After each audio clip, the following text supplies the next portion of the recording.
Assalamualaikum warahmatullahi wabarakatuh. Innal hamdalillah nahmaduhu wa nasta'inuhu wa nastaghfiruh wa na'udzu billahi min syururi anfusina wa min sayyiati a'malina. Man yahdihillahu fala mudhillalah wa man yudlil fala hadiyalah. Ashhadu an la ilaha illallah wahdahu la syarikalah wa ashhadu anna Muhammadan abduhu wa rasuluh. Ya ayyuhalladzina amanu taqullaha haqqa tuqatih wa la tamutunna illa wa antum muslimun. Ya ayyuhan nasu taqu rabbakumul ladzi khalaqakum min nafsin wahidah wa khalaqa minha zawjaha wa batha minhuma rijalan katsiran wa nisaa wattaqullaha alladzi tasaaluna bihi wal arham innallaha kana 'alaikum raqiba. Ya ayyuhalladzina amanu taqullaha wa qulu qawlan sadida yuslih lakum a'malakum wa yaghfir lakum dhunubakum wa may yuti'illaha wa rasulahu faqad faza fawzan 'azima. Amma ba'd, fa inna asdaqal hadits kitabullah wa khairal hadi hadi Muhammadin sallallahu alaihi wasallam wa syarrul umuri muhdatsatuha wa kullu muhdatsatin bid'ah wa kullu bid'atin dhalalah wa kullu dhalalatin finnar. Ma'asal muslimin, ikhwani fillah wa akhwati, bapak-bapak, ibu-ibu, saudara-saudari rahimani wa rahimakumullah.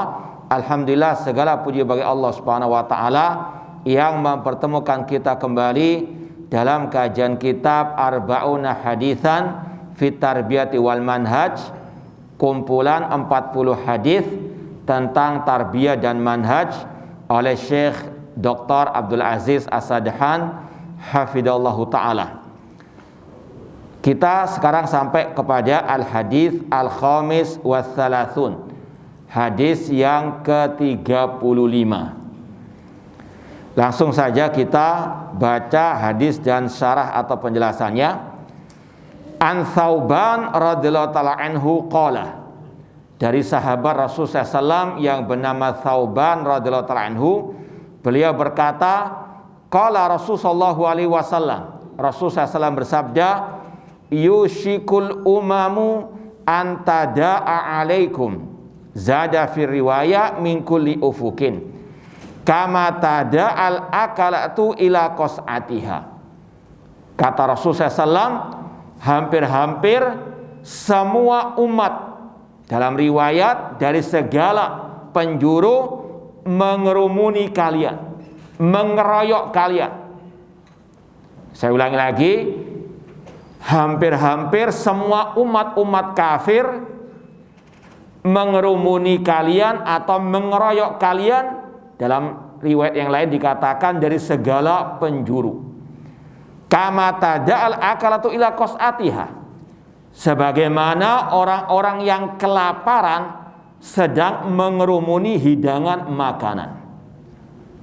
Faqala qailun, kemudian ada yang bertanya kepada Rasul, wa min qillatin nahnu yauma idzin, apakah jumlah kita minoritas pada waktu itu ya Rasulullah? Qala, Rasul menjawab, bal antum yauma idzin katsir, bahkan kalian pada waktu itu mayoritas atau banyak.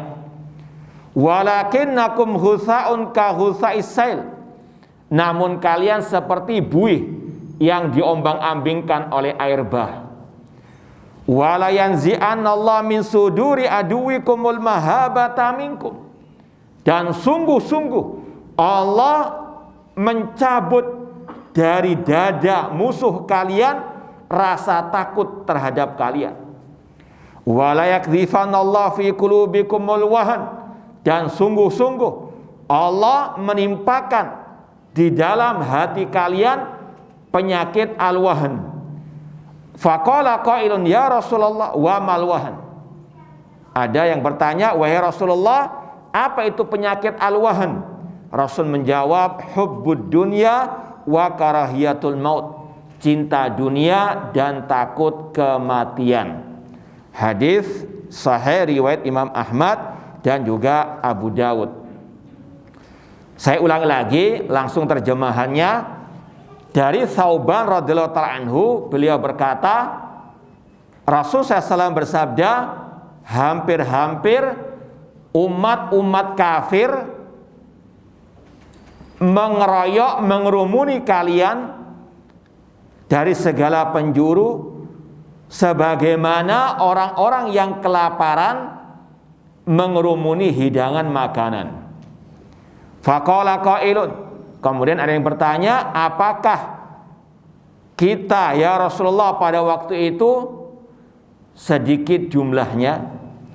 Rasul menjawab, bahkan kalian banyak pada waktu itu. Akan tetapi kalian seperti buih yang diombang-ambingkan oleh air bah. Dan sungguh-sungguh Allah akan mencabut dari dadah musuh kalian rasa takut terhadap kalian. Dan sungguh-sungguh Allah akan menimpakan ke dalam hati kalian penyakit wahan. Ada yang bertanya kepada Rasulullah, ya Rasulullah, apa itu penyakit wahan? Rasul menjawab, cinta dunia dan takut kematian atau takut mati. Hadis sahih riwayat Imam Ahmad dan juga Abu Dawud. Langsung saja kita baca syarahnya, namun karena ini panjang syarahnya, ya kita mau ringkas atau kita ambil sebagiannya yang kita rasa itu paling penting. Dalam ucapan sabda Rasul tadi ada kata-kata hampir-hampir umat-umat kafir mengeroyok kalian. Kata Syekh Abdul Aziz As-Sadahan, fihi kamalu syafaqatin Nabi sallallahu wa hirsuhu ala ummatihi. Di dalam hadis ini ada penjelasan bagaimana kasih sayangnya Rasul terhadap umat ini. Bagaimana beliau semangat untuk menyelamatkan umat Islam. Makanya beliau memperingatkan akan suatu bahaya yang akan menimpa umat Islam. Dan ini banyak contoh-contohnya. Rasul memperingatkan kita dari bahaya syirik. Istanibu sab'al mubiqat. Jauhkanlah diri kalian dari 7 hal yang membinasakan. Di antaranya syirik kepada Allah yang pertama. Demikian pula Rasul memperingatkan kita dari bahaya bid'ah. Bahkan setiap khutbah beliau memulai dengan wasyarul umuri muhdatsatuha. Sejelek-jelek perkara adalah yang diadakan dalam urusan agama. Demikian pula Rasul memperingatkan kita dari bahaya kemaksiatan dan seterusnya. Ini semuanya karena kasih sayang Rasul kepada umat beliau agar jangan sampai jatuh ke dalam kebinasaan. Demikian pula di sini Rasul sudah memperingatkan akan bahaya laten orang-orang yang akan mengeroyok kaum muslimin dari segala penjuru dunia, dari segala bentuk kekafiran. Dan ini yang sesuai dengan firman Allah surat At-Taubah, laqad ja'akum rasulun min anfusikum azizun 'alaihi ma'anitum harisun 'alaikum bil mu'minina raufur rahim. Sungguh telah datang kepada kalian seorang rasul dari diri kalian yang sifat rasul azizun 'alaihi ma'anitum. Terasa berat atas rasul apa yang menimpa kalian dari musibah. Harisun alaikum, beliau sangat semangat untuk memberikan hidayah kepada kalian, semangat menyelamatkan kalian. Dan beliau bil mu'minina raufur rahim, kasih sayang terhadap orang-orang yang beriman. Ya, salah satu bentuk kasih sayang memperingatkan dari bahaya. Ya, bukan bentuk kasih sayang itu istilahnya dimanja dengan hal-hal yang kelihatannya menyenangkan saja. Ya, seperti anak-anak kita. Kalau kita kasih sayang kepada anak kita, di antaranya bagaimana menyelamatkan mereka dalam urusan dunia maupun akhirat. Kalau nyebrang dituntun, diperhatikan betul kanan kirinya biar nggak ketabrak. Ini kasih sayang, bukan diculkan, istilahnya begitu. Ya, demikian pula dalam pergaulan, diperhatikan siapa teman-teman dekatnya. Untuk apa? Menyelamatkan anak kita. Ini bentuk kasih sayang. Ya, cuma ada orang-orang yang gagal paham. Dikira kasih sayang kepada umat itu dibiarkan los, berbuat apa saja. Tidak. Ketika kita misalnya memperingatkan umat dari bahaya syirik, bahaya bid'ah, bahaya maksiat, ini bentuk kasih sayang kita kepada kaum muslimin sebagaimana yang Rasul telah contohkan. Ya. Bukan apa ketika mereka jatuh ke dalam kesyirikan, kekufuran, kita diam 1000 bahasa, kita biarkan. Tidak. Ini sekali lagi bentuk kasih sayang kepada umat agar umat apa? Selamat di dunia wal akhirah. Kemudian kata beliau di dalam ucapan tadi ada dalil ala sidqi nubuwati Muhammadin sallallahu alaihi wasallam fi ma akhbar anhu minal mughayyabat. Di dalam hadis ini ada penjelasan dalil tentang kebenaran kenabian Nabi kita Muhammad sallallahu alaihi wasallam. Beliau mengabarkan tentang hal-hal yang gaib yang akan datang. Beliau tidak tahu yang gaib. Nabi Muhammad kita yakini manusia biasa, tidak tahu yang gaib. Yang tahu yang gaib hanyalah Allah. Qul la ya'lamu man fis samawati wal ardil ghaiba illallah. Katakan wahai Nabi Muhammad, tidak ada yang tahu yang gaib di langit maupun di bumi kecuali Allah. Masalah gaib tidak ada yang tahu kecuali Allah. Nabi Muhammad ketika mengabarkan tentang hal-hal gaib ini dari wahyu Allah. Wa ma yantiqu anil hawa in huwa illa wahyu yuha. Nabi Muhammad tidak berbicara dengan hawa nafsu beliau. Nah, itu wahyu dari Allah. Dan Allah mengatakan dalam surat Al-Jin, alimul ghaibi fala yudhiru ala ghaibi ahadan illa man irtada mir rasul. Allah yang tahu yang gaib. Dia tidak menampakkan yang gaib kepada siapapun kecuali kepada rasul yang diutus oleh Allah Subhanahu wa taala. Nabi, wali, siapapun tidak ada yang tahu yang gaib. Ya. Di antara yang gaib apa yang akan terjadi di masa yang akan datang. Wala tadri nafsum mada taksibu ghadan. Kata Allah, di antara yang gaib tidak ada satu jiwa pun yang tahu apa yang dia perbuat esok hari. Makanya kalau kita berjanji di suatu hari kita mengatakan apa? Insya Allah, karena kita nggak tahu apa yang terjadi nantinya. Wala taqulanna li syai'in inni fa'ilun dzalika ghadan illa an yasha Allah. Dalam surat Al-Kahfi Allah katakan, jangan engkau mengatakan aku akan berbuat ini dan itu esok hari kecuali mengatakan apa? Insya Allah. Karena kita nggak tahu apa yang akan terjadi pada esok hari. Jangankan esok hari, nanti 1 jam lagi, nggak ada yang tahu. Ya, ini sekali lagi yang harus kita yakini, yang tahu yang gaib hanyalah Allah. Kalau Rasul mengabarkan tentang yang gaib itu wahyu dari Allah dan itu menunjukkan kebenaran beliau sebagai nabi karena mendapatkan wahyu dari Allah Subhanahu wa taala. Dan banyak yang telah Rasul sabdakan dan terjadi sesuai dengan apa adanya. Ya. Seperti contoh ya, dalam masalah ilmu kedokteran. Zaman waktu itu belum ada seperti alat USG dan seterusnya.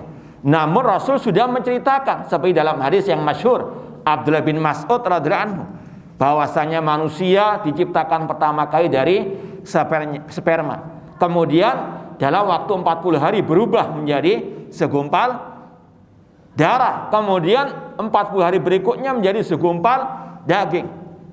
Ini sekali lagi menunjukkan bahwasanya Rasul tidak berkata dari hawa nafsu beliau, itu wahyu dari Allah yang menciptakan alam semesta ini. Ini sekali lagi menunjukkan kebenaran kenabian Nabi kita Muhammad sallallahu alaihi wasallam.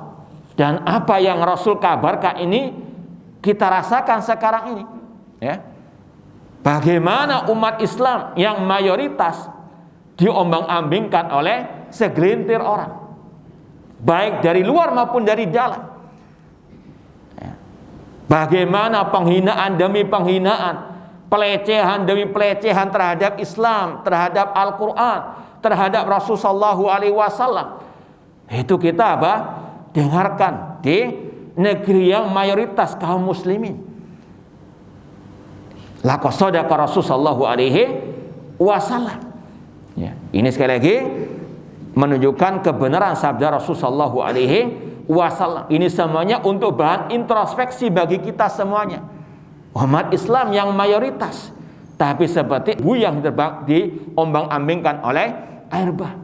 Dan tidak ada orang-orang itu takut kepada kaum muslimin meskipun mayoritas. Ya. Naudzubillahi min dzalik.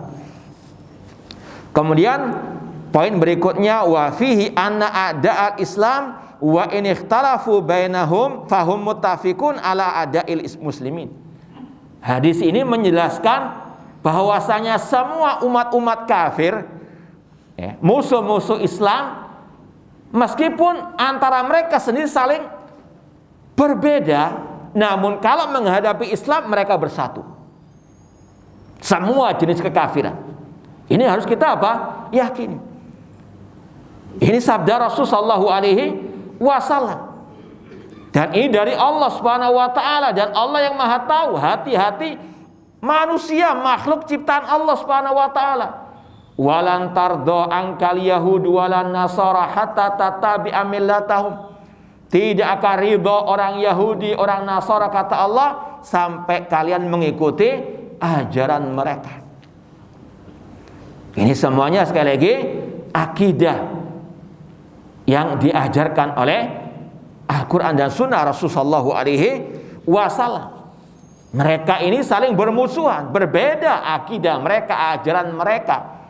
Namun ketika melawan Islam, mereka bersatu padu. Ya. Dan dibantu juga oleh antek-antek mereka yang mengaku kaum muslimin dari kelompok liberal dan seterusnya. Mereka ini sekali lagi selalu menyudutkan Islam dan kaum muslimin. Mau keluar dari mulut-mulut mereka postingan-postingan mereka yang menyakiti hati kaum muslimin, menyudutkan Al-Quran dan Sunnah Rasulullah SAW, menghina Allah Subhanahu wa taala. Ya. Namun yang lebih parah lagi, kalau ada yang mengaku ahlu sunnah namun juga ikut-ikutan menistakan Al-Quran, menistakan Allah, mengatakan bahwasanya nasikh mansuh dalam Al-Quran seperti isuk tempe sore deli, alias mencela-mencela. Ini sama saja dengan mengatakan Allah mencela-mencela. Naudzubillah min dzalik. Ini sekali lagi penghinaan demi penghinaan terhadap Islam dan kaum muslimin. Dicabut rasa takut musuh-musuh Islam terhadap kaum muslimin. Ya. Kemudian kata Rasul sallallahu alaihi wasallam, mereka ini seperti orang-orang yang kelaparan, yang mengurumuni apa? Hidangan makanan. Ya, antum bisa apa? Bayangkan, nggak makan, ya misalnya 2 hari 3 hari misalnya, dikasih ya, kalau nasi Arab nasi kebuli misalnya, atau nasi apa yang paling enak sekarang? Itu bagaimana mereka apa rakusnya, bagaimana tamaknya mereka, bagaimana mereka apa? Bersemangat untuk menghancurkan Islam dan kaum muslimin. Ya, sekali lagi ini semuanya bukan untuk menakut-nakuti, namun ini fakta yang ada yang tidak bisa didustakan kecuali orang yang buta matanya atau mata hatinya. Dan ini semuanya untuk bahan introspeksi bagi kita, untuk kita kaum muslimin kembali kepada ajaran Islam yang sebenarnya. Nanti akan ada pembahasan tersendiri nanti pada akhir bagaimana solusinya. Namun intinya sekali lagi, ini keadaan yang harus kita pahami. Ini yang Rasul telah sabdakan dan ini yang telah terjadi. Dan ini sebagai cambuk bagi kita untuk kita apa? Menjauh dari penyakit yang Rasul telah kabarkan. Ya. Ini semuanya ada hukum sebab akibat. Ya. Allah Subhanahu wa taala ketika mentakdirkan seperti ini, takdir kauni kata para ulama, ini karena ada hukum sebab akibat. Al jaza min jinsil amal, balasan sesuai dengan amal perbuatan. Ma asabakum min musibatin fa bima kasabat aydikum wa yafu an katsir. Tidaklah musibah itu menimpa diri kalian kecuali karena sebab dosa-dosa kalian. Ya. Kata Syekh Abdul Aziz As-Sadhan hafidhahullah ta'ala, fihi azimu hirsi a'da'il muslimin ala dhafar bil muslimin wa nikaya bihim. Sekali lagi, sabda Rasul yang menggambarkan bagaimana keadaan orang-orang kafir yang mengerumuni, mengeroyok kaum muslimin, ini menunjukkan bagaimana antusias musuh-musuh kaum muslimin untuk bisa menghancurkan kaum muslimin. Ya. Wa fata'bir bilafzil akala yadullu alal mubalagha fil ju' wa tasyawwuq lil akal bisyaraha. Ini yang kita gambarkan tadi, ini orang-orang yang luar biasa laparnya. Di hadapannya ada makanan yang enak sekali, yang lezat sekali. Ya, bisa dibayangkan bagaimana rakusnya mereka. Makanya sekali lagi, jangan aneh kalau setiap hari ada saja berita-berita bagaimana pelecehan, penistaan terhadap Islam dan kaum muslimin. Ya, semoga Allah membinasakan mereka.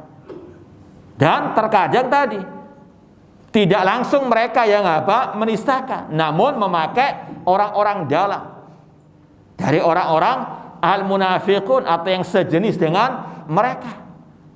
Dan ini yang sudah ada di zaman awal dahulu. Ada orang-orang yang menyusup dalam barisan-barisan kaum muslimin. Ya, contoh di antaranya dulu di zaman kekhalifahan Al-Abbasiyah. Bagaimana khalifah atau kekhalifahan Abbasiyah bisa hancur di tangan tentara Tartar yang kafir, karena di antara sebabnya ada orang-orang yang menyusup di barisan kekhalifahan dari orang-orang Syiah Batiniyah. Ya, ada namanya kalau nggak salah Muhammad At-Tusi, yang punya kedudukan kemudian membuat makar-makar licik. Di antaranya tentara kekhalifahan dikurangi sedikit demi sedikit, ya, sampai ketika sudah waktunya Tartar mau menyerang, sangat sedikit jumlah tentara kekhalifahan Al-Abbasiyah pada waktu itu. Ada orang-orang munafikun, orang-orang dalam yang membantu orang-orang kafir tersebut untuk menghancurkan Islam dan kaum muslimin. Ya. Maka sekali lagi hati-hati juga dengan orang-orang yang ya istilahnya lebih mengatakan intoleransi, telur asin, apalah sudah namanya itu. Ya. Kita disuruh toleransi, tapi mereka terus membuat makar-makar jahat terhadap Islam dan kaum muslimin. Ini yang harus kita sadari. Kemudian ikhwani fillah wa akhwati ma'asal muslimin rahimani wa rahimakumullah. Rasul mengatakan tadi ketika ditanya apakah jumlah kita sedikit, kata Rasul, bal antum yauma idin katsir, bahkan jumlah kalian itu banyak, bahkan mayoritas. Maka dari sini kata Asy-Syaikh annal kathrata la tughni an ashabiha syai'an idza awwalu 'alaiha duna ghairiha. Di sini kita tahu, kita paham namanya banyak atau mayoritas itu bukan tolak ukur yang sebenarnya, bukan dalil kebenaran. Ente kok menyalahkan ini dan itu, padahal yang ngikutkan banyak. Padahal ini kan sudah ya, mendarah daging di masyarakat. Kok disalahkan? Dalam Islam dalil kebenaran Al-Quran dan Sunnah. Kebenaran yang mengikuti Al-Quran dan Sunnah dengan pemahaman para salafus saleh. Mayoritas, kebanyakan orang bukan dalil kebenaran. Ya. Secara logika saja, sebelum kita bawakan dalilnya, secara logika saja, coba kita sensus. Yang banyak itu orang sholat atau nggak sholat? Banyak mana? Kurang lebih lah sudah. Nggak usah pakai. Ya. Nah, yang banyak orang yang sholat atau nggak sholat? Yang nggak sholat. Yakin? Berapa persen? Iya. Apakah berarti sholat itu nggak benar karena banyak yang nggak sholat? Tidak. Ya. Sekarang yang sholat berjamaah di masjid, tanpa kita melihat pandemi dan ya secara asal lah. Yang banyak sholat di masjid atau nggak sholat di masjid? Sudah pasti jawabannya sedikit sekali yang sholat di masjid. Apakah berarti sholat di masjid di berjamaah itu nggak benar karena banyak yang nggak sholat di masjid? Nggak begitu. Tolak ukur kebenaran Al-haqqu mir rabbik, kebenaran dari Rabbmu, dari Allah Subhanahu wa taala berdasarkan Al-Qur'an dan sunnah Rasul sallallahu alaihi wasallam. Makanya dalam Al-Qur'an banyak Allah mencela mayoritas, kebanyakan. Ya, contohnya di sini kata beliau, walidza dzammallahu taala al-katsra fi ghairi ayah. Oleh karena itulah Allah mencela kebanyakan atau mayoritas dalam Al-Qur'an, dalam banyak ayat-ayat Al-Qur'an. Contohnya Allah berfirman, wa in tuti aktsara man fil ardi yudilluka an sabilillah. Jika engkau mengikuti, mentaati kebanyakan orang di atas muka bumi ini, mereka akan menyesatkanmu dari jalan Allah. Ini Allah yang mengatakan. Ya. Kemudian juga dalam ayat yang berikutnya, am tahsabu anna aktsarahum yasma'un aw yaqilun inhum illa kal an'am. Kata Allah, apakah engkau mengira bahwasanya kebanyakan mereka mendengar atau berakal? Tidaklah mereka kecuali seperti binatang ternak. Naudzubillahi min dzalik. Ini celaan Allah. Ini Allah yang mengatakan. Mayoritas bukan dalil kebenaran. Ya. Demikian pula Allah mengatakan, wa ma aktsarun nasi walau harasta bimu'minin. Tidaklah kebanyakan manusia beriman meskipun engkau bersemangat untuk menjadikan mereka beriman. Ini menunjukkan kebenaran bukan diukur dengan kebanyakan orang. Kebenaran itu sesuai dengan Al-Quran dan Sunnah, dengan pemahaman para salafus saleh, meskipun minoritas. Sebagaimana dalam hadis yang masyhur tentang perpecahan umat Islam terpecah menjadi berapa kelompok? 73 kelompok kata Rasul. Yang selamat cuma berapa? 1. Otomatis yang 72 apa? Sesat. Maka sekali lagi kaum muslimin harus sadar. Jangan berpatokan, wah kami mayoritas, pasti kami yang benar. Tidak. Atau membawakan hadis tentang as-sawadul a'dzam, diterjemahkan sawadul a'dzam itu mayoritas. Tidak. Kalau demikian ayat bertabrakan dengan ayat-ayat ini. As-sawadul a'dzam yaitu sebagaimana dalam hadis perpecahan umat tadi, Rasul mentafsirkan as-sawadul a'dzam adalah al-jamaah. Al-jamaah adalah ma'ana alaihi ashabi, yang mengikuti aku dan para sahabatku. Ini yang harus kita pahami. Maka dari sinilah dakwah salafiyah ahlus sunnah wal jamaah tidak mementingkan, tidak mendahulukan kuantitas daripada kualitas. Jangan dakwah itu yang penting banyak yang datang, banyak follower, banyak subscriber dan seterusnya. Yang paling penting kualitas. Bagaimana dakwah itu sesuai dengan dakwah Rasul SAW. Di antaranya mementingkan dakwah kepada akidah, dakwah kepada at-tauhid. Meskipun sedikit. Banyak yang lebih senang kepada pembahasan-pembahasan yang cerita-cerita ataupun yang istilahnya nyaman lah, nggak ada resiko. Masalah yang disepakati oleh semua kelompok. Oleh karena itulah ini salah satu sebab kemunduran kaum muslimin, kekalahan kaum muslimin, karena mereka lebih mengandalkan kuantitas daripada kualitas, alias tidak mau ittiba kepada ajaran Rasul SAW. Maunya apa yang paling banyak, yang penting banyak-banyakan pengikut. Padahal sekali lagi Rasul katakan, apa artinya kebanyakan kalau seperti apa? Buih yang diombang-ambingkan oleh air bah tersebut. Kemudian kata Rasul tadi, di antara musibah yang akan menimpa kaum muslimin, di samping tadi mereka lemah seperti buih meskipun jumlah mereka banyak, musibah yang akan menimpa mereka, Allah akan mencabut dari dada musuh mereka rasa takut terhadap mereka. Dengan apa? Gagah beraninya orang-orang kafir atau yang sejenis dengan mereka melecehkan kaum muslimin di kandang mereka sendiri tanpa ada rasa takut. Ini berbalik dengan keadaan para sahabat Rasul dahulu. Berbalik dengan keadaan para generasi awal umat Islam. Ketika mereka berpegang teguh dengan akidah yang sahihah, berpegang teguh dengan ajaran Rasul SAW. Mereka kaum muslimin yang gak takut kepada orang kafir. Orang kafir yang takut kepada kaum muslimin. Dan itu yang Rasul telah sabdakan tentang keistimewaan beliau. Utitu khamsan lam yu'tahunna nabiyan qabli. Aku diberi 5 keistimewaan yang tidak diberikan kepada nabi-nabi sebelumku. Di antaranya kata Rasul, nusirtu birrobi masirata syahrin. Aku diberikan pertolongan oleh Allah lewat rasa takut yang Allah timpakan kepada musuh-musuh Islam 1 bulan perjalanan. Ya, kurang lebihnya kalau Rasul mau memerangi suatu kaum, ya, sebelum berjalan 1 bulan perjalanan, mereka sudah apa? Kalah sebelum berperang. Sudah apa? Takut mereka terhadap pasukan kaum muslim, meskipun sedikit jumlahnya. Ya, ini sekali lagi, ini yang terjadi sekarang ini, berbalik dengan keadaan para salafus saleh. Dahulu kalau kita baca kisah bagaimana para sahabat, mereka gagah berani menghadapi pasukan orang-orang kufar meskipun sedikit jumlahnya. Pada perang Badar misalnya, perbandingannya 1:3 pasukan kaum muslimin dengan pasukan kaum Quraisy. Ya.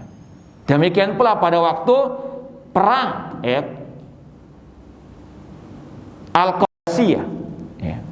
Bagaimana seorang sahabat Rasul yang bernama Rib'i bin Amir masuk ke markas panglima orang-orang kafir yang dipanglimai oleh Rustum, yang dia mengira sahabat Rasul itu hanya cari fulus, uang saja, cari dunia.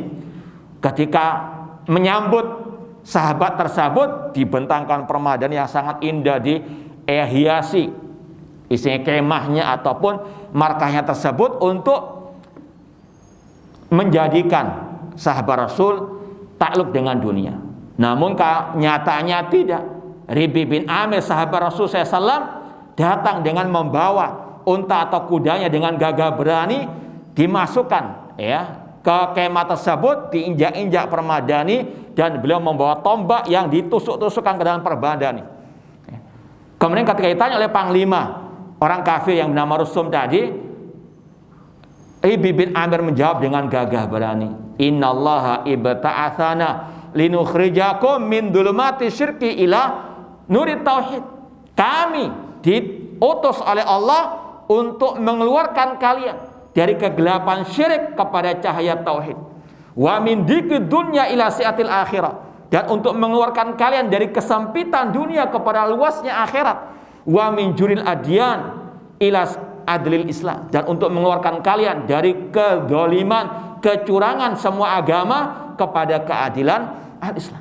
Ini dahulu demikian keadaan para salafus saleh, dan Allah berikan kemenangan kepada mereka karena mereka selalu berpegang teguh dengan akidah sahihah, berpegang teguh dengan al-amal as-saleh. Maka sebaliknya waktu itu orang kafir yang takut kepada kaum muslimin tidak takut kepada orang-orang kufar. Namun sekarang terbalik keadaannya. Kemudian kata Rasul tadi, di antara musibah yang akan menimpa juga, walakdzifanallahu fi qulubikumul wahan, dan Allah akan menimpakan kepada hati kalian penyakit al-wahan. Ya, sekali lagi, ini semuanya al-jaza min jinsil amal, balasan sesuai dengan amal perbuatan. Allah tidak akan menimpakan musibah kecuali karena sebab dosa-dosa manusia, entah dosa syirik, bid'ah ataupun dosa kemaksiatan. Jangankan kaum muslimin, secara umum para sahabat Rasul ketika perang Uhud, satu kesalahan pasukan pemanah yang tidak mengindahkan ajaran Rasul, perintah Rasul, Allah berikan kekalahan pada waktu itu. Ini satu kemaksiatan. Ini semuanya menjadi pelajaran bagi kaum muslimin. Kalau satu kemaksiatan bisa menghancurkan pasukan kaum muslimin yang waktu awal kali sudah menang, apalagi kalau banyak kemaksiatan, apalagi kebid'ahan, apalagi kesyirikan. Bagaimana kaum muslimin akan jaya? Bagaimana kaum muslimin akan menang? Meskipun jumlah mereka mayoritas. Kemudian poin yang berikutnya, apa sebab mereka terkena musibah-musibah tadi? Rasul mengatakan hubbud dunya wa karihatul maut, karena kecintaan kaum muslimin terhadap dunia dan takut kematian. Dijelaskan oleh Syekh Abdul Aziz As-Sadhan di sini, fihi anna mahabbatad dunya laysat madmumatan illa idza tarattaba 'alaiha dhaya'u amril akhirah.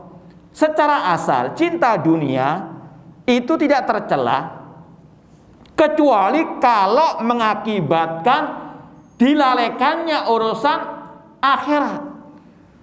Ya. Islam pertengahan dalam segala hal. Islam tidak mengharamkan kaum muslimin mencari dunia, menjadi orang kaya, tidak ada masalah. Ada sebagian sahabat yang kaya raya. Akan tetapi jangan sampai kekayaan itu melalaikannya dari urusan apa? Akhirat. Ya. Contoh juga masalah belajar. Silakan belajar urusan dunia, nggak dilarang. Ya. Namun jangan sampai seorang muslim tidak tahu urusan agamanya. Makanya Allah mencela orang-orang yang melalaikan ilmu akhirat namun lebih sibuk kepada ilmu dunia. Dalam surat Ar-Rum Allah mengatakan ya'lamuna dhahiran minal hayati dunya wa hum anil akhirati hum ghafilun. Mereka ini tahu tentang dohirnya dunia, ilmu-ilmu dunia luar biasa, sudah cendekiawan yang sudahlah nggak ada duanya. Namun kata Allah mereka lalai dari urusan akhirat, lalai dari ilmu agama, nggak tahu masalah tauhid, nggak tahu tentang makna la ilaha illallah yang sebenarnya. Ini yang dicela oleh Allah Subhanahu wa taala. Jadi Islam tidak mengharamkan orang cari apa? Dunia. Namun demikian Islam juga tidak membebaskan orang tamak kepada dunia, cari dunia untuk akhirat. Cari dunia namun tidak sampai melalaikan urusan akhirat. Dan Islam mengatakan wal akhiratu khairun wa abqa. Akhirat lebih kekal dan lebih lebih baik.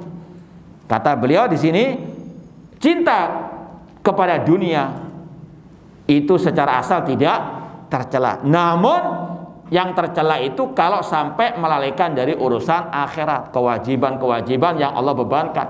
Seperti contohnya masalah zakat, jangan sampai cinta kita kepada dunia sampai akhirnya bakhil, nggak mau mengeluarkan zakatul mal misalnya. Ya. Ini sekali lagi yang tercela. Kemudian di dalam hadis ini ada kata-kata ta'kidus sunnah li sunnah, penjelasan hadis terhadap hadis yang lain. Artinya antara satu ayat dengan ayat saling menafsirkan, ayat dengan hadis atau hadis dengan ayat, hadis dengan hadis itu kadang saling menguatkan, takkid menguatkan. Contoh di sini kata Rasul SAW, fa wallahi mal faqra akhsha alaikum. Kata Rasul, demi Allah, bukan kefakiran yang aku khawatirkan atas kalian.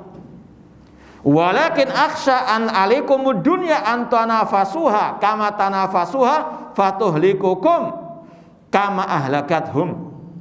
Kata Rasul, akan tapi yang aku khawatirkan atas kalian adalah urusan dunia, sehingga kalian berlomba-lomba tamak mencarinya sebagaimana orang-orang sebelum kalian tamak mencari dunia, dan kalian akan dibinasakan oleh dunia sebagaimana orang-orang sebelum kalian dibinasakan oleh ketamakan terhadap dunia. Ini kata Rasul SAW. Yang dikhawatirkan oleh Rasul bukan masalah kefakiran, meskipun bukan berarti kita harus fakir, tidak. Cuma letakkan sesuatu pada tempatnya. Bahwasanya kehancuran, kebinasaan umat Islam bukan karena kefakiran. Kekalahan umat Islam bukan karena ekonomi. Justru malah sebaliknya. Ketika dunia mereka miliki namun mereka lalai dari akhirat. Ini seperti tadi, seperti buih yang diombang-ambingkan oleh air bah. Makanya nanti solusinya bukan masalah ekonomi. Meskipun sekali lagi bukan kita melarang, bukan kita mengharamkan. Namun sekali lagi ini bukan sebab utama kekalahan umat Islam. Kekalahan umat Islam itu terletak kepada tadi masalah al-aqidah. Ketika akidah kaum muslimin yang merupakan pondasi mereka sudah rapuh, sudah rusak, apa yang mau diharapkan lagi? Ya tadi, seperti buih yang diombang-ambingkan oleh air bah. Contoh sekali lagi para sahabat Rasul SAW. Ketika perang Badar misalnya, perang edisi perdana yang sangat besar, jumlah mereka sedikit, 1:3. Senjata mereka juga jauh dibandingkan kaum musyrikin. Demikian pula masalah ekonomi mereka jauh dibandingkan kaum musyrikin. Akan tetapi mereka menang. Apa sebabnya? Ya tadi, karena mereka di atas akidah as-sahih, di atas tauhid yang benar, tidak berbuat syirik kepada Allah. Dan ini yang Allah janjikan. Nanti akan kita baca ayatnya. Intinya sekali lagi, Rasul tidak terlalu mengkhawatirkan masalah ekonomi umat Islam. Ini kata Rasulnya, wallahi mal faqra akhsha alaikum. Demi Allah, bahkan Rasul bersumpah, demi Allah, bukan kefakiran akan aku khawatirkan atas kalian. Ini hadisnya riwayat Bukhari dan Muslim. Kemudian kalau kita kembali juga ya, kalau pembahasan hadis, mentafsirkan hadis, ada hadis yang mirip dengan hadis ini tentang masalah kekalahan umat Islam, kehinaan yang menimpa umat Islam dan apa solusinya. Yaitu hadis juga riwayat Abu Dawud dari sahabat Abdullah bin Umar radhiyallahu anhu yang dikenal dengan hadisul ina. Rasul mengatakan, idza tabayatum bil ina wa akhadtum aznabal baqar wa raditum bizara wa taraktumul jihad sallallahu alaikum dullan la yanzi Allah ankum hatta tarju ila dinikum. Kata Rasul, apabila kalian umat Islam telah berjual beli dengan sejenis riba, ya, kemudian kalian tamak kepada pertanian, peternakan, tamak kepada dunia. Ini sama dengan yang Rasul sebutkan di sini. Dan kalian meninggalkan jihad fisabilillah, jihad yang syar'i, bukan jihad yang bid'i alias jihadnya teroris. Bukan itu. Maka kalau kalian telah tamak kepada dunia, tidak tahu halal haram dalam bermuamalah, kalian meninggalkan jihad yang sebenarnya, maka Allah timpakan kehinaan atas kalian. Ini hadis dengan hadis saling apa? Menguatkan, saling mentafsirkan. Kemudian tidak akan Allah angkat kehinaan, keterpurukan kalian sampai kalian kembali kepada agama kalian. Ini Rasul menyebutkan apa penyakit yang menimpa umat, namun Rasul dengan kasih sayangnya juga menyebutkan apa solusinya. Gak usah ya kita cari-cari solusi sendiri. Oh karena ekonomi, oh karena ini. Tidak perlu, sudah ada sabda Rasul di sini. Kalau kita mau jaya, mau menang, solusinya kata Rasul, tarju ila dini, kembali kepada agama kalian, yaitu kepada Islam yang murni, Islam yang diajarkan oleh Rasul, oleh para sahabat Ar-Rasul. Namun kalau Islam ala adat istiadat, Islam ala ya akal-akalan sendiri, Islam ala produk orang-orang yang ditokohkan dan seterusnya, maka naudzubillahi min dzalik, tidak akan mungkin Islam kaum muslimin jaya. Ini yang harus kita apa? Yakin. Ini Rasul yang mengatakan demikian. Tidak akan Allah entas keterpurukan kalian, kehinaan kalian sampai kalian kembali kepada agama kalian. Islam ala Rasul, Islam ala sahabat Ar-Rasul sallallahu alaihi wasallam. Ini sekedar contoh hadis menguatkan hadis yang lainnya selama semuanya itu sahih. Nah, ini yang kita isyaratkan tadi. Wa fihi, ini solusinya. Apa solusi dari keterpurukan, keterhinaan, kekalahan kaum muslimin? Apa obatnya? Kata beliau, anna ala du'atil khair an yu'nu bi islahi aqaidil muslimin. Bahwasanya wajib bagi para dai-dai kebaikan untuk mereka memprioritaskan, memperhatikan dalam masalah memperbaiki akidah kaum muslimin. Ini solusi yang utama dan pertama. Mana dalilnya?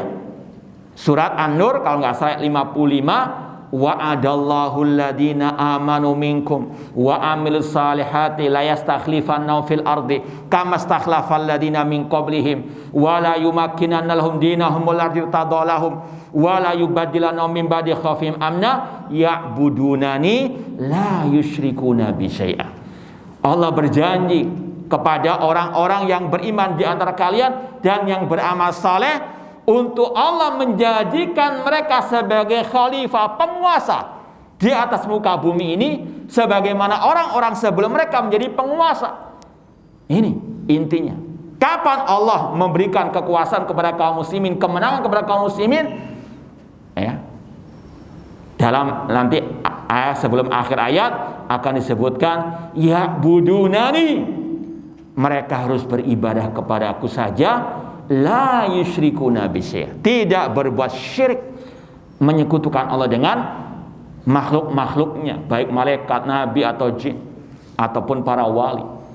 Ini kalau kita masih percaya dengan Al-Quran, ini kalau kita masih beriman kepada Al-Quran, solusi dari keterpurukan, keterhinaan ataupun kekalahan kaum muslimin sekali lagi kembali kepada tauhid yang benar, beribadah kepada Allah, tidak berbuat syirik, ya, tidak menyekutukan Allah dalam al-ibadah. Ini solusi yang pertama, dan ini yang Rasul telah praktekkan, yang telah Rasul contohkan. 13 tahun Rasul di kota Mekah, dakwanya tetap tauhid dan tauhid. Ya, 10 tahun pertama tidak ada syariat kecuali tauhid, tauhid, tauhid dan tauhid. Tidak ada salat dan seterusnya. Baru setelah itu ada perintah untuk salat. Namun demikian ketika Rasul hijrah di kota Madinah, tetap dakwah tauhid, bahkan sampai mau meninggal dunia tetap dakwah tauhid. Bahkan Rasul berpesan kepada sahabat untuk mengutamakan dakwah tentang at-tauhid, agar umat kembali kepada iyyaka na'budu wa iyyaka nasta'in, tidak mengkeramatkan kuburan, tidak mengkeramatkan tempat-tempat yang dikeramatkan sebagainya, hanya apa? Iyyaka na'budu wa iyyaka nasta'in. Ini solusi agar umat kembali kepada kejayaannya. Makanya kaum muslimin di awal generasi mereka, para sahabat Rasul, mereka bisa menaklukkan 2 negara dikuasa, Romawi dan Persia. Di antara sebabnya tadi at-tauhid dan tauhid, akidah yang benar. Ini janji Allah, dan Allah nggak akan mungkin mengingkari janjinya. Cuma masalahnya, apakah kaum muslimin sudah melaksanakan syarat yang telah Allah syaratkan tadi, ya'budunani la yusyrikuna bi syai'a. Dan yang terakhir, anna baqa al-haiba fi sudurin mukhalifin tazidu sahiba quwatan wa mukhalifuhu dha'fan. Ketika ada kewibawaan, ya, dalam diri atau dalam dada musuh-musuh kaum muslimin, maka ini semakin menambah kekuatan kaum muslimin dan menambah kelemahan musuh-musuh Islam. Namun kalau sudah orang-orang kafir tidak ada rasa takut, kaum muslimin sudah nggak ada wibawahnya, maka yang terjadi apa? Ya tadi, dilecehkan, dihinakan dan seterusnya. Naudzubillah min dzalik. Maka sekali lagi solusinya tidak ada lain, kata Rasul, hatta tarji'u ila dinikum, sampai kalian kembali kepada agama kalian, Islam yang murni, Islam ala Rasul, Islam ala para sahabat Rasul, dan diantaranya ajaran Rasul at-tauhid dan tauhid, akidah yang as-sahihah. Wallahu taala a'lam.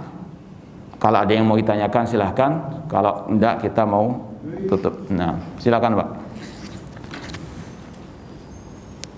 Assalamualaikum warahmatullahi wabarakatuh. Mohon maaf, ada 3 masalah tadi yang dominan belum kita. Yang pertama syirik, yang kedua bid'ah, yang ketiga maksiat.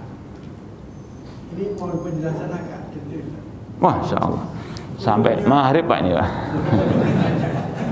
Oh sedikit ya, sedikit boleh. Yang sekarang lagi ngetren itu.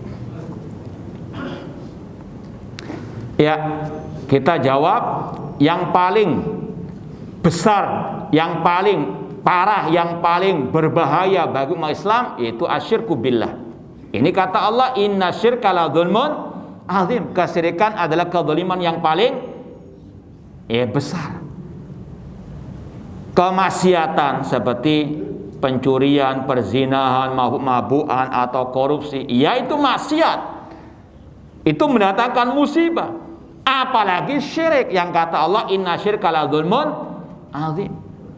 Ya, demikian pula dengan kebid'ahan. Makanya Ibnu Qayyim rahimahullah menjelaskan tingkatan dosa tersebut. Yang paling parah, yang paling dahsyat adalah kesyirikan. Kemudian yang kedua kebid'ahan, baru yang ketiga dosa-dosa besar. Ini yang harus betul-betul diwaspadai oleh kaum muslimin. Nah, yang lain? Kalau tidak ada kita tutup. Ya, silakan. Iya, takut kematian yang seperti tadi, yang melalaikan orang dari akhirat. Contoh ini segera contoh saja. Dalam Islam ada namanya jihad fisabilillah, berperang melawan orang-orang kafir. Ini ada kaidah-kaidahnya, ada ketentuan-ketentuannya. Bukan sekali lagi jihad ala teroris. Di antara Kapan jihad itu diwajibkan? Kata para ulama, kalau pemimpin kaum muslimin memerintahkan kepada sekelompok kaum muslim untuk berangkat berjihad, misalnya ada perintah dari pemimpin kaum muslimin, ya, jamaah Al-Ikhlas ini berangkat jihad besok, siap? Ini kan, ini sudah menunjukkan kan, ya, misalnya saja, ya, ada perintah seperti itu, wajib sami'na apa? Wa ta'na. Kalau pikir-pikir, waduh, saya baru beli HP. Nah, ini ada apa? Cinta kepada dunia, otomatis takut kepada apa? Kematian. Ini beda dengan zaman para sahabat Rasul sallallahu alaihi wasallam. Ketika perang Badar, para sahabat mengatakan, ya Rasulullah, kalau engkau masuk menyelami samudra, kita juga akan ikut berperang. Intinya sekali lagi, ini salah satu contoh apa? Takut kematian yang tercela. Secara tabiat manusia seperti kita sekarang ini, jangan sampai kena virus kemudian mati misalnya. Ini ada masalah tabiat. Selama sekali lagi yang tercela itu kalau takut kematian itu sampai apa? Berlebihan, kemudian kita meninggalkan urusan akhirat. Sebagaimana cinta dunia secara asal nggak tercela, ya. Zuyyina linnas hubbus syahawati minan nisa'i dan seterusnya. Dihiasi kepada manusia cinta kepada dunia, kepada perempuan, kepada harta kekayaan. Itu suatu yang tabiat normal. Tapi yang tercela itu kalau sampai apa? Melalaikan urusan akhirat. Paham ya? Nah, ada yang lain? Ya, kalau tidak ada kita cukupkan sekian. Kurang lebihnya mohon maaf. Wa jazakumullahu khairan katsira wa barakallahu fikum. Aqulu qouli hadza wa akhiru da'wana anil hamdulillahirabbil alamin. Wassalamualaikum warahmatullahi wabarakatuh.